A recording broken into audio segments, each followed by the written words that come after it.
حضرت فاروق اعظم رضی اللہ تعالیٰ عنہ نے بیٹے کو کوئی حدیث سنائی اپنے صاحبزادے کو، تو اس نے کہا ابا جی آپ کی بات تو ٹھیک ہے مگر اپنے اٹھ نکل میرے گھر سے باہر چل۔ حضور کیا ہوا؟ فرمایا میں تجھے نبی پاک کی حدیث سناتا ہوں تو اگر مگر کرتا ہے۔ اس نے کہا میری بات تو سن لے، میں شاید حدیث کی تشریح فرمایا سنتا ہی نہیں، بات میرے نبی کی اور کوئی اگر مگر کر جائے، نکلو دروازے سے باہر۔ حضرت ابوبکر صدیق کو ساتھ لے کے آئے سفارشی صاحبزادے، جا کے ساتھ لے کے آئے، کہا حضور مہربانی کرے معافی لے دے، میں تو کوئی بات ہی کرنے لگا تو انہوں نے کرنے نہیں دی۔ حضرت سیدنا ابوبکر صدیق آئے، حضرت عمر نے کہا کہ یہ بتلائیے سفارشی تو آپ بن کے آئے ہیں، میرے امیر ہیں، میں حکم مانوں گا، آپ کا بیٹا یہ کام کرتا تو آپ کیا کرتے؟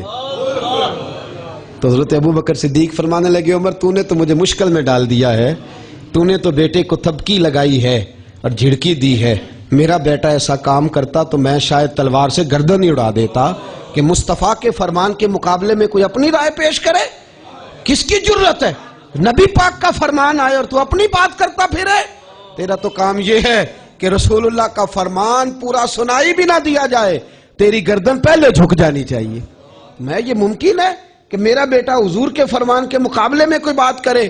صاحبزادے کہنے لگے حضور مہربانی کرے، میرا مطلب ہی یہ نہیں تھا، میں تو گزارش، آج تو لوگوں کو قرآن کی آیت سنائی جائے تو لوگ کہتے ہیں مولوی صاحب وہ تو گل ٹھیک ہے پر ان کام تے نہیں نہ چلتا، تو کیسی بات کرتا ہے؟ لا الہ الا اللہ محمد رسول اللہ صلی اللہ علیہ وسلم، جب تو نے کلمہ پڑھا تو سارا دین تیرے اوپر لاگو ہوتا ہے، کل دین تجھے اپنے اوپر نافذ کرنا پڑے گا، مکمل دین کی آبیاری تیری ڈیوٹی ہے، تو نے نمازیں بھی پوری پڑھنی ہے، داڑھی بھی پوری رکھنی ہے، پردہ بھی پورا کرانا ہے، قرآن سے محبت بھی پوری کرنی ہے، شرابی کبابی ظالم کا ہاتھ بھی تو نے روکنا ہے، پھر تو نے پورا دین کو تھامنا ہے، پھر جزوی وقتی دین والا معاملہ ہو ہی نہیں سکتا، آج کر لوں گا کل کر لوں گا پرسوں کر لوں گا، یہ صورت نہیں، پھر تجھے مکمل اپنے اندر تبدیلی پیدا کرنی ہے، اور جمعے سے نہیں، رمضان سے نہیں، عمرے کے بعد حج کے بعد سے نہیں، آج سے نہیں، ابھی سے اپنے اندر تبدیلی پیدا کرنی ہے۔